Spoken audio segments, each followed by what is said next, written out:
হাতুড়ির ঠকঠক আওয়াজ, আবার কোনো প্যান্ডেলে রং তুলির টান। এই মুহূর্তে কিন্তু দুর্গাপুজোর প্রস্তুতির তোড়জোড় প্রত্যেকটা পাড়ায় চলছে, আর সেই টুকরো টুকরো ছবি এস নিউজ প্রত্যেক দিন তুলে ধরার চেষ্টা করছে। এবার নাকতলা উদান সংঘের ছবিটা এই মুহূর্তে ঠিক কোথায় দাঁড়িয়ে, চলুন ঘুরে দেখি।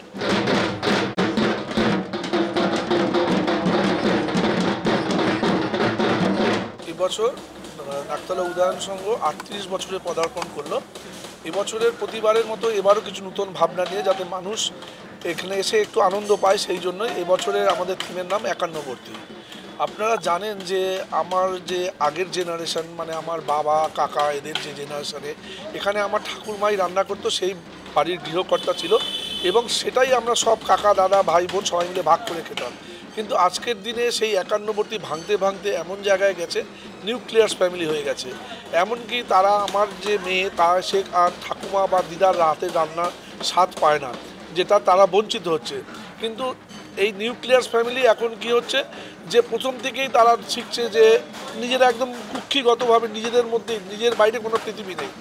এবং এই একান্নবর্তী পরিবার ভেঙে ভেঙে আজকে নিউক্লিয়াস ফ্যামিলি এরকম বড় বড় অট্টালিকা তৈরি হচ্ছে, তার মধ্যে মানুষ এসে বসবাস করছে, পাশের মানুষটাকে সে চেনে না, সেটা সমাজের পক্ষে খুবই ক্ষতিকারক।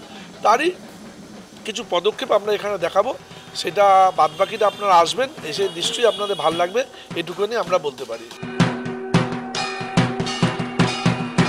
প্যান্ডেলে ঢুকতে দেখবেন বিশাল বিশাল অট্টালিকা বাড়ি, এবং তারপরে দেখবেন যে একটা কলার বিশাল বড় একটা কাঁদি থাকবে, মানে কলার কাঁদি বা মোচা দেখবেন অনেক সময় একান্নবর্তীভাবে থাকে, কোনো সময় সিঙ্গেল কলা হয় না। এবং তারপরের পদক্ষেপে যখন যাবেন, যে আজকের জেনারেশন যে হয়তো 40টা মোবাইল, বিভিন্ন খাবার অর্ডার, বিভিন্ন শাড়ি কাপড়ের অর্ডার দিচ্ছে, মানে মানুষ ঘর থেকে বেরোতে পর্যন্ত চাইছে না। তার সঙ্গে সঙ্গে কিন্তু মানুষ এই মুভমেন্টগুলি হচ্ছে না বলে মানুষের রোগ ব্যাধিও কিন্তু বাড়ছে। আগেকার দিনে আমার মা ঠাকুমাদের আমি এত ওষুধ বা এত ওষুধের নাম শুনিনি। এই মানুষ নিজেদের গুটিয়ে নিচ্ছে বলেই হয়তো হাতের মধ্যে পৃথিবীটা পেয়েছে, কিন্তু মানুষ অনেক পিছিয়েও যাচ্ছে।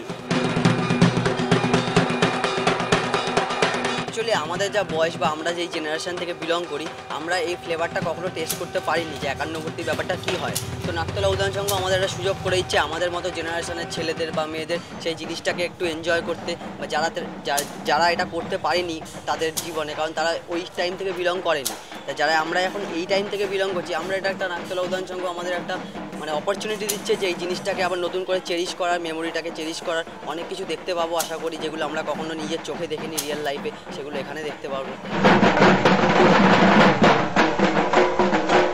বর্তমানে নিজের নিজের করে কোথাও গিয়ে যেন হারিয়ে যাচ্ছে একসাথে থাকার প্রবণতা, সবাই সবার মতো চলছে। কিন্তু সেই জায়গায় দাঁড়িয়ে এবার একান্নবর্তী থিমের মধ্যে দিয়ে একসাথে থাকার গল্প বলবে নাকতলা উদয়ন সংঘ। ক্যামেরায় চিরঞ্জিতের সাথে রিয়া রিপোর্ট, এস নিউজ।